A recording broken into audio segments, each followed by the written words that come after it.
குறுகிய கால கடனுக்கான வட்டி விகிதம் ரெப்போ ரேட்டில் மாற்றம் எதுவும் இல்லை என்று அறிவிக்கப்பட்டுள்ளது.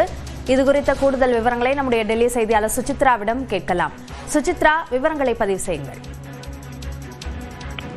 வட்டி விகிதம் தொடர்பான தற்பொழுது செய்தியாளர்கள் சந்திப்பு ஆர்பிஐனுடைய கவர்னர் தலைமையில் நடைபெற்று வருகிறது. குறிப்பாக இந்த காலத்திற்கான ரெப்போ வட்டி விகிதத்தில் எந்த ஒரு மாற்றமும் இல்லை என்ற ஒரு அறிவிப்பை தற்பொழுது ஆர்பிஐ அறிவித்துள்ளதை முக்கியமாக பார்க்கிறது. அதன் அடிப்படையில் அந்த ரெப்போ வட்டி விகிதம் தற்பொழுது இருக்கக்கூடிய 5.25% தொடரும் என்ற ஒரு அறிவிப்பை தற்பொழுது ஆர்பிஐ கவர்னர் அதிகாரப்பூர்வமாக அறிவித்துள்ளார். மும்பையில் நடைபெற்ற அந்த ஆர்பிஐனுடைய மானிட்டரி கமிட்டியினுடைய ஆலோசனை கூட்டத்திற்கு பிறகு இந்த ஒரு முடிவுகள் என்பது எடுக்கப்பட்டுள்ளதாகவும் உலகளாவிய பொருளாதார சூழல் என்பது தொடர்ந்து கண்காணிக்கப்பட்டு வருகிறது என்ற ஒரு தகவலையும் அவர் தெரிவித்துள்ளது முக்கியமாக பார்க்கப்படுகிறது. ஒரு நிலைத்தன்மையை அடிப்படையாக கொண்டு ரெப்போ வட்டி விகிதத்தில் மாற்றத்தை கொண்டு வரவில்லை என்ற ஒரு அறிவிப்பையும் தற்பொழுது ஆர்பிஐ ஆனது அதிகாரப்பூர்வமாக வெளியிட்டுள்ளது. நேற்று மற்றும் அதற்கு முன்னதாக நடைபெற்ற ஆர்பிஐனுடைய மானிட்டரி கொள்கையினுடைய அந்த கமிட்டி கூட்டத்திற்கு பிறகு இந்த ஒரு நடவடிக்கைகள் மேற்கொள்ளப்பட்டுள்ளதாகவும் உலகளாவிய பணவீக்கம் தொடர்பான பல்வேறு நடவடிக்கைகளும் தற்பொழுது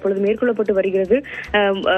போர் சூழல் காரணமாக ஏற்பட்டுள்ள பாதிப்புகள் தொடர்பான ஒரு கண்காணிப்பையும் தொடர்ந்து ஆர்பிஐ ஆனது நடத்தி வருகிறது என்ற ஒரு தகவலையும் அவர் தெரிவித்துள்ளது முக்கியமாக பார்க்கப்படுகிறது. விவரங்களுக்கு நன்றி சுசித்ரா.